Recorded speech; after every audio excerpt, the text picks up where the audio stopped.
Just under 3 months ago in the United States, one of the first cybersecurity regulations was released out of the Department of Defense called CMMC. Many of you may be familiar with it. And we've been tracking it since 2019. Really evolved. We're seeing other countries create their own flavors of CMMC. At the end of the day, CMMC is just regulated cybersecurity. It is confirming that one of your customers, if you're a defense contractor or if you're on the government side, one of the people that you do business with is handling sensitive information that we do not want in the wrong hands. And that's ultimately what cybersecurity comes back to at its core. It's protecting the operations and protecting the information that's being exchanged throughout the supply chain. My name is Greg Tomchick, CEO here at Valor Cybersecurity. And today's topic is extremely important. It's an update after more than 3 months since this has become a law. What has taken place? Important for you to hear about these evolutions so you can make a business decision as a defense contractor in the United States or a defense contractor outside the United States that serves the defense mission here in the US. So November 10th, 2025, CMMC became a law. 2017 was when all of this really started to come about. So it just shows how long these efforts take. We're already seeing Canada, Australia, the EU, the UK. We're seeing other countries really pop their heads up that have watched and observed how CMMC has rolled out, and they're really starting to create their own flavor, whether they're calling it C-risk or defense standard. It's a standard of cybersecurity that they want across their defense industrial base, defense supply chain. So this is no longer theory.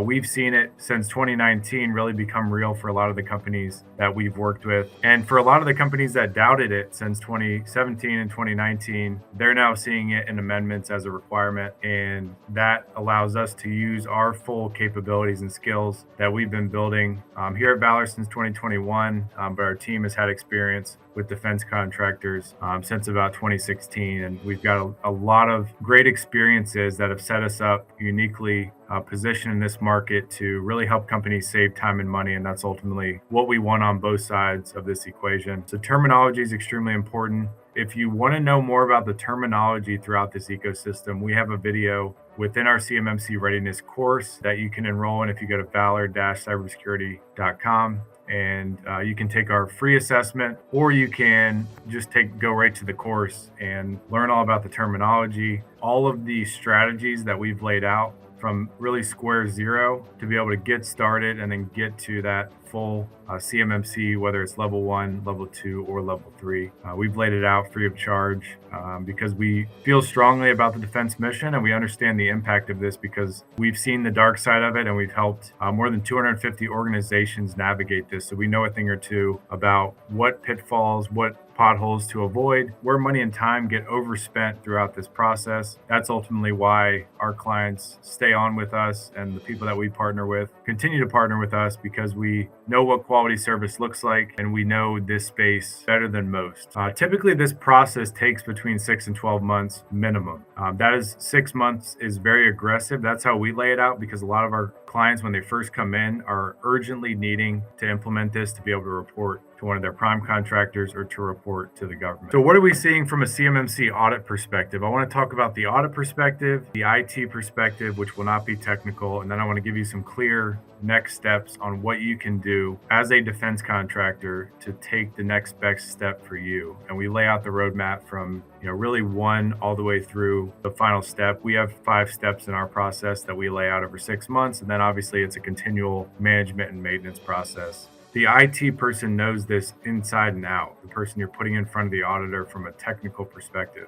And then when they get to the leadership team, they basically are saying yes, but when you dive a layer deeper, they're like, oh yeah, we do that sometimes. We're too busy, we're serving contracts, we're doing this. And the auditors are basically looking for a yes or no to check that box. And if you say sometimes, or you use terminology like most of the time we do this, they're probably going to check a no or a needs to be implemented, which is detrimental to an audit because they're going to have to come back out, and that's more costs for your organization. Cybersecurity is all about people, process, technologies. You probably heard that in the past. The people piece, the training, all the things you have to do. A lot of people just think people and technology. Cybersecurity is not about technology specifically. It's connected security. People are connected to processes that they use to really operate the business, and the technology supports that.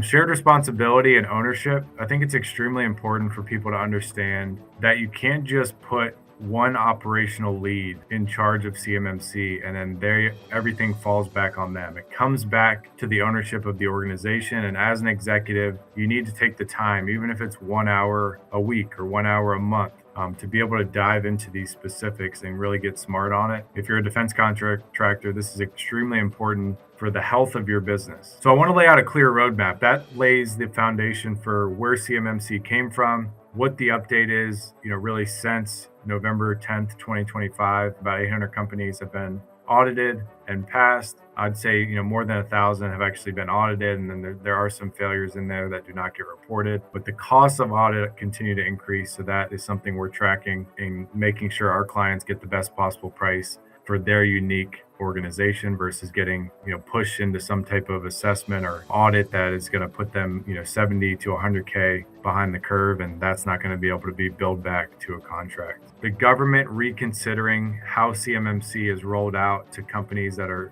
considered small businesses, typically below 500 people, and how do we use our tax dollars creatively to support national security, not just directly to the warfighter, but also to the supply chain. We need to reconsider what CMMC is doing, because we're seeing a decrease in national security as a result of CMMC. And I'm going to host a session early next month, mid-February, to talk about that national security component and some of the indicators we've seen of how the ecosystem is doing things the right way and how they can improve to actually achieve the intended outcome, because we see it each and every day when we're in these organizations, looking at networks, looking at architecture, looking at how the business owner thinks about this, how the IT provider is supporting them. We see the full puzzle, and we see where this could get really out of hand to be a huge threat, unintended threat to national security. So what I would recommend, this is kind of our 5-step process. The first step is always scoping. So understanding how you handle CUI and the scope and boundary of that CUI. That is going to be your first step. If you have not done that, we highly recommend doing that. Not getting the scoping right is going to make everything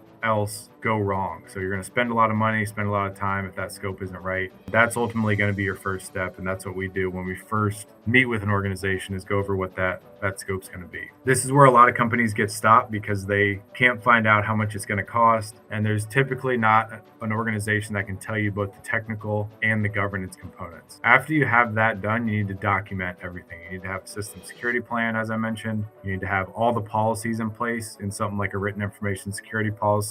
You need to have an incident response plan, supply chain risk management. There's a lot of documentation that needs to be presented during an audit, or if a prime or one of your partners request documentation relevant to your SSP, that's going to be what you need to present. So that's step 4. And then ultimately step 5 is that manage and maintain. So this is one of those things, as the business changes, you upgrade tools, maybe you upgrade your Microsoft or Google licenses. As the business changes, it has to flow through this structure, this program that you've built for cybersecurity. And if that cybersecurity program is set up in the right way, you can get compliant with any requirement ultimately, because NIST 171 is the most comprehensive. At level 2, it's the most comprehensive cybersecurity framework that exists today. Obviously, there's more being developed as we speak, but if you have NIST 171 in place, you'll be able to go after ISO 27001, SOC 2, any of the other requirements. We see some of the foreign owned defense contractors have requirements in their home country. We look at this as the best practice. So if you have this in place, it's going to protect your business, and then you're going to get compliant ultimately as a result. One of the things I want to close with is cybersecurity is a business requirement. And CMMC in this case is a business requirement and not an IT project. I really want to make sure you walk away with that key point, is that this is a business requirement and it's focused on the business. It is not focused on IT. We have seen way too many organizations point this toward IT and ultimately fail as a result. So that's going to be a key mind frame to really change, to keep you ahead of this law, this enforcement that's taking place. This is a huge wave. We're excited about putting on more sessions to get you to understand this at a deeper level from an executive standpoint, but also keep you out of the technical weeds that are going to clutter your mind, that you probably get through your email and you probably get in your ecosystems. We're really going to be here to translate it. When you're ready to take your free readiness assessment, through our website. You can go to valor-cybersecurity.com/cybersecurity-assessment. I'm happy to put that link. If you're watching this on YouTube, you can click that link and go directly to the assessment. If you feel like you're not ready for an assessment, you're still trying to make sense of all of this and where you're at, you can go and check out our CMMC readiness course, which you can also find on our website. A lot of great resources through our website to really give you all the information to take informed action. My name is Greg Tomchick. Until next time, stay safe and stay secure.